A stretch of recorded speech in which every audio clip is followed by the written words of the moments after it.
My guess is that your number one concern, if you haven't judged at History Day before, is what it's going to look like when you actually go to the competition. I will include a link to this video, which is from the National History Day Judge Training.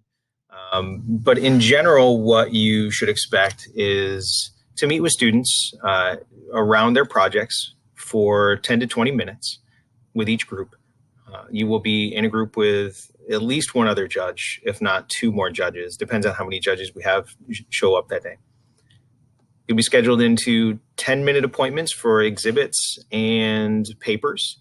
The 20-minute slots will be for documentaries and performances, 10-minute slots for websites as well. The students will be either outside of the room at their scheduled time, or they'll be standing by their projects if they're at an exhibit station. The students are told to stay out of the exhibit hall until 10 or 15 minutes before their scheduled appointment time. We do ask that judges try to stick to that schedule as closely as possible. It's okay to go over a minute or two, but for every project that you go over a little bit, you're going to fall behind on the future appointments. We are on a pretty tight schedule. We try to get most of the projects evaluated between 9 and 12 because the award ceremony starts at 1 and we need to get all the paperwork done so we can get in there and let the students know who will be advancing that day. While meeting with the students, be sure to ask questions and provide feedback. The students will have written a process paper that will ask them to reflect on why they selected their topic, how they created their project, how they did their research, and how they connected to the theme. Those are all good questions to ask. In general, if you're just curious and ask them why they did certain things, that's fine. Please don't ask them what school they're from. Please don't ask them who their teacher is. We try to make sure that we keep the anonymity as closely guarded as possible. The biggest thing that I get is that, from my point of view, is please do not speculate on who's going to win.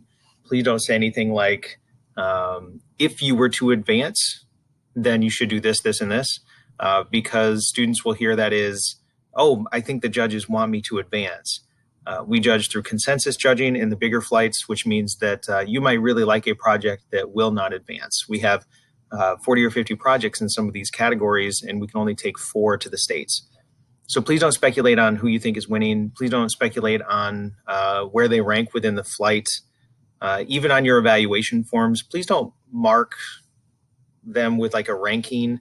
You can provide feedback, you can provide comments on those evaluation forms, but when students get those evaluation forms back or when they're having these meetings and they think that you are telling them something, they will tell their teachers and parents that, and then if they do not advance, then that becomes problematic because they're angry, and we want them to walk away with a very positive experience here. Your schedule will look something like this. This is for a junior group documentary for Edwards Building Room 244. This is the entry title. This is the entry number. This is the time period that they will be meeting. We try very hard to keep the schools off of here, so please make sure that you don't ask what school they're from. Within this schedule, we try to mix the schools as much as possible. So if we have multiple flights, we try not to cluster the schools into one particular flight. That way, a project is not punished because they are clustered in with school projects from their own school. As an overview, you're going to look at probably between 8 and 10 projects on competition days. Sometimes it's a little bit more, sometimes it's a little bit less. You'll be in a 2 to 3 person team. Each team evaluates one flight within one category. So you might be assigned to flight 1 of individual group documentaries. Somebody else might be part of the senior individual performances.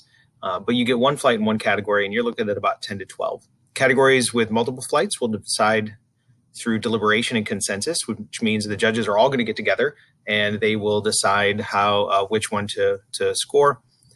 Which one to advance. And judges are not using a rubric. They will get an evaluation form, which I'll go over with in a different video, but it's not a number score. What you're going to do is talk and decide amongst yourselves.